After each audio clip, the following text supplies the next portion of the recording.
multi-champion, 3-0 in Pro League. He's played some excellent matches.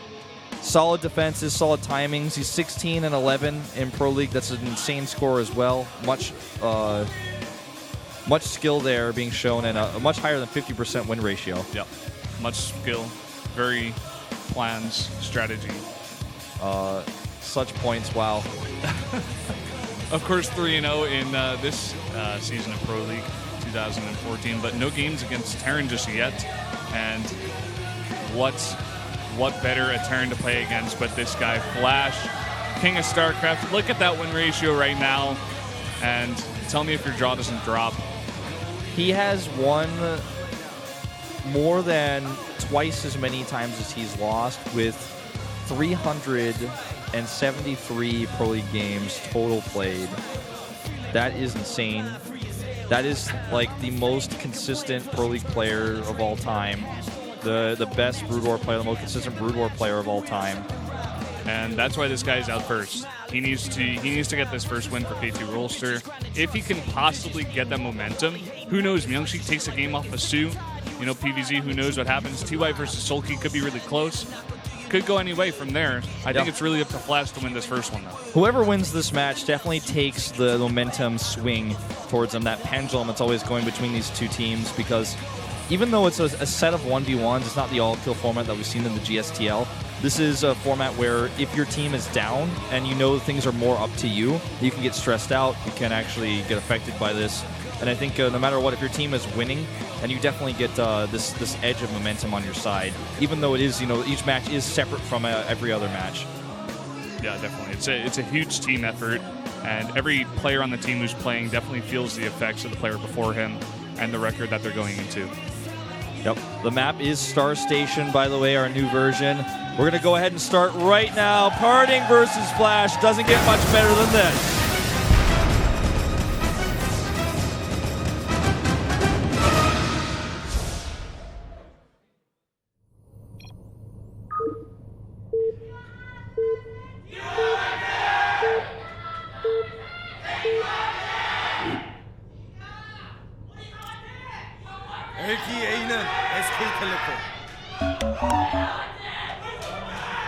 People in the crowd being murdered, going crazy. Down here in the bottom right, this is the Red Pros representing SK T1. It's Parting. Currently undefeated this season. He's up against a player whose reputation cannot be shattered, will never be defeated. It's KT Rolster's Flash. So skilled, people said that he was the only player to actually beat multiplayer in a game ever. He's a That's well said, actually. That's well said. Do you know the Flash meme? Have you seen this? I don't know the Flash meme. There's a picture of Flash where he looks, you know, very unamused by something, and yes. And it's a, oh, you beat the single player, that's great. I beat multiplayer, you know, just quotes like that. This is actually a really cool graphic. I can only guess those are like Sentries and Stalkers. Looks like Immortals, maybe. Yeah, Sentries and Immortals, I think, because he was known for, of course, the Soul Train push with Immortals and Sentries and Protoss versus Zerg. Totally different matchup, but you know what? We could see maybe, possibly, an Immortal push out of him in this matchup would be rare. It's a possibility. Would be cool, huh? Yeah, you see it every now and then. This is a really fun matchup for me because the coach says no comment. No comment. I missed the first tweet, so I don't actually know what he's replying to, but maybe just because of sponsorship, because SKT is, of course, the company that sponsors this tournament. Flash, right now in a 3-game winning streak. See if he can continue that against Parting. It's going to be no easy feat, 100%, but we're going to have to see. So far, Terran. Yeah, Terran is currently on an 11-game winning streak against Protoss and Zerg. Obviously against Terran as well, I guess, but you don't count that in the score.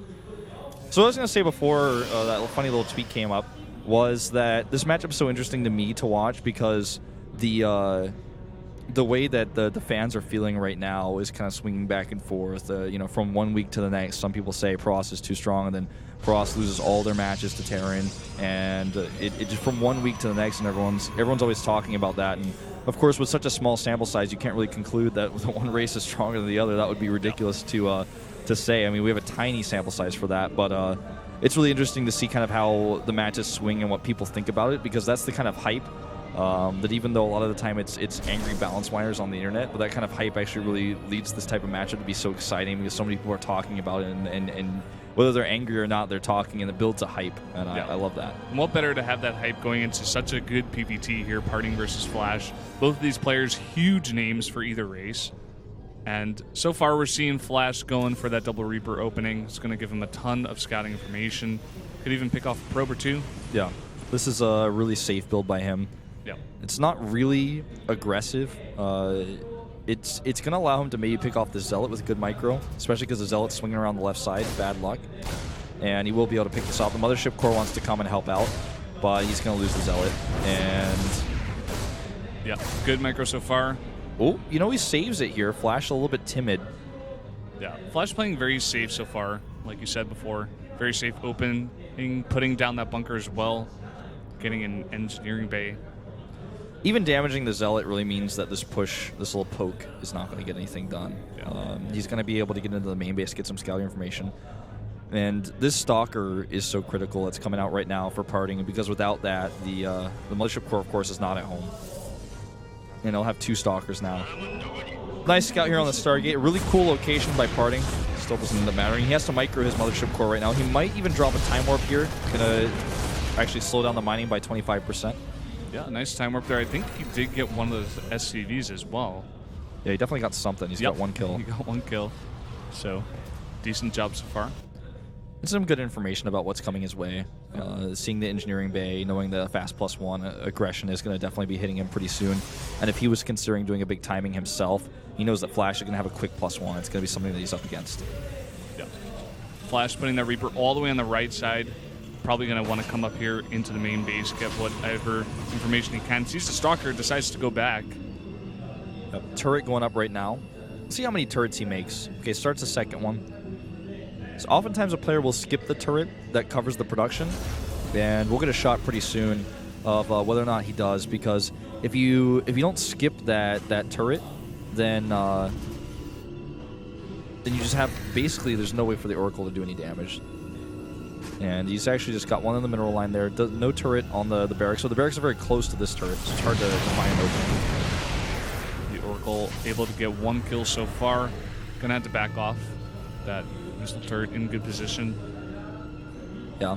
He keeps his barracks really close, so it's really easy to stop the Oracle from picking off any rally units. Well, this Reaper pops over here, sees the third base, and that's a really, really Parting Nexus. Parting, very well known for this in Wings of Liberty, taking a fast third base and then adding a ton of gateways behind it, and then being aggressive with that new powered-up expansion that he has to go with it. And it's a lot easier to take a fast third Nexus in Heart of the Swarm because of that Mothership Core where you can use the overcharge to protect your base. Yeah, very good strategy there. We're going to have to see how Flash responds to that. Just for now, getting that +1 like you mentioned, as well as Stim. Starport coming up, nothing too strange or interesting coming out here. Going to switch that with the Reactor, start getting those medevacs out. The blink here. Oh, this is a huge mistake by Parting, allowing this to happen. He does get it away. Flash accidentally kills his own Marine, trying to click really fast. Yeah. Maybe his mouse pad measurement was off by 0.2 millimeters, so that happened. It happens, man. Sometimes the ruler slips. You're not sure of the measurement, and sometimes you kill your own Marine. You gotta recalibrate Flash. Well, we're gonna see a Blink Stalker timing off of 3 bases here, something that you very rarely see in this matchup. The thing is that Flash sees it all. Yep. He sees all of those gateways, and he's going to know. With this many Stalkers on the map right now, he sees the Twilight Council as well. He's going to know that this is coming out. He's going to prepare right for this. This is a bit overzealous. He's losing way too much for this. I cannot believe he attacked here. He loses basically his only force that he has on the map right now. Knowing a timing is coming, Flash has got to be panicking right now. He does have +1. He does have Stim. His combat shields are nearly done. But he's going to need a lot of bunkers here. And Parting is definitely going to poke with this, I feel. This is how his style was in Wings of Liberty. He would always get a fast third, use that new mineral income to just be aggressive, hit a timing where he's keeping the Terran on the defensive while he has a good economy, and then he starts teching. Yeah, definitely. I'm just looking at this force on the map right now with the blink, forcing the army to stim to run away. Flash is really not respecting the army that Parting has here well enough now. He needs bunkers. He starts them now, but they're very late. With time warps available and blink with all these force fields, not going to be good when the engagement happens. Even warps and stalkers at home here against this drop. He's totally prepared. It's only one Widowmine though. And that's going to go down for free. Widowmine does get dropped, but it does get taken out before it can burrow. There's more to this than that though. It keeps all these stalkers at home because Parting was like, all right, what if it's a big drop of Marauders? I'm going to need a lot more units than just a few. He didn't know. So this actually accomplishes a lot for Flash. It allows him to get his bunkers up. And now this timing that Parting was maybe going to go for, he might reconsider committing to it. And just the thing is, this is only about pressure. This is not an all-in timing. This is not a timing where you're designed to kill your opponent. It's to force him to make bunkers or he will die, or to keep him on 2 bases while you have 3 and you're getting your charge tech. You're starting to get your upgrades on your forges and getting storm research out. Even having an hallucinated Colossi there will give him vision of the high ground. He does have that Mothership core as well for that if he wants to blink into the main. Looks like he's just going to recall back. Like you said before, it is just a pressure. It wasn't going to go in and kill him. It gave him so much time to get that third base up and running, get all of these techs going. He has Storm on the way as well as a bunch of High Templar and +2 for armor and +1 for attack. And Flash knows this, and it looks like he wants to put on a little pressure. Ooh, that's a big stim there. I'm not going to get a Stalker. It does give him a little bit of leeway, though. Yeah, expecting Colossi in low numbers is something that it seems Flash is doing here because of that hallucination. And he has to be aggressive. He knows it. I don't think he's going to be able to get a ton of damage done here. Storm is not ready, though, and he needs to make sure that those Zealots are in the front, not at the back behind those Stalkers. Yeah, those Zealots have to be placed nicely, but he does have the blink, so he can reposition those Stalkers if he sees it need be. The Storm is up now. Flash has to be really careful. Oh, I think Parting's just going to go for the chase here. He blinks on top of this Bioforce, forcing the stim, getting that time warp down. Beautiful micro here by Parting. There go the 3 force fields. Storms left and right. And this Bioforce is forced to retreat. Really good splits here by Flash, but it's not going to be enough. He has to retreat, and he's still stuck on 2 bases. He's stuck on 2 bases. He knows he has to do a bunch of damage here or face. Losing in the economy later, doing pretty nice kiting right now. Decent force fields, trapping some of the army. A very nice storm going on to a lot of Flash's army right now. And with all these Blink Stalkers, he can continue the chase. Warp and his Zealots being used right now as well. And Flash on the ropes here, losing so much of his army. Not respecting Parting here. Parting gave him that handshake earlier. Now he's going to give him something more. He's on the chase. And with the next round in of Zealots, he might actually be able to finish the game. He has no forward warping point, but a Warp Prism just spawned. Warp Prism on the way as well. And with all of these Zealots with charge and the Blink Stalkers, it's not even enough. The bunkers aren't even here. I'm not even sure. He's going to have to pull these SCVs. And just losing too much is Flash. Parting now on 3 base against barely mining 2 base of Flash. I feel Parting has taken the opportunities that were given to him and made some beautiful plays, some great force fields. I really love the moment where he blinked on top of the bio and then came in with that time warp. A warping of 12 Zealots in the main base. Flash is as dead as it gets right now. That 3rd command center is never moving over. And this is gonna be game. Parting and SKT gonna take the lead here. GG and Flash dominating this game. I feel he made a lot of mistakes, but Parting played solid. Parting brings out his own ruler. I love that. That is actually one of the best celebrations I have ever seen. Oh my god, that's so funny. Oh, they're chanting his name now. Huge cheers from the crowd. Chants even coming out for this guy, taking down Flash like it was easy. Aiming again with his ruler, going for the snipe. Down Flash. Really, this is the type of play style that Parting will show good games in every time. When he does that fast 3rd base play that he's really known for in Wings of Liberty, doing it in Heart of the Swarm. Let's talk about how greedy he was. He took 2 bases just really quickly early on, They went right into Stargate, and then went into a Twilight Council and a third Nexus. He basically had no units. And then what happened is Flash, of course, realizes there's this moment where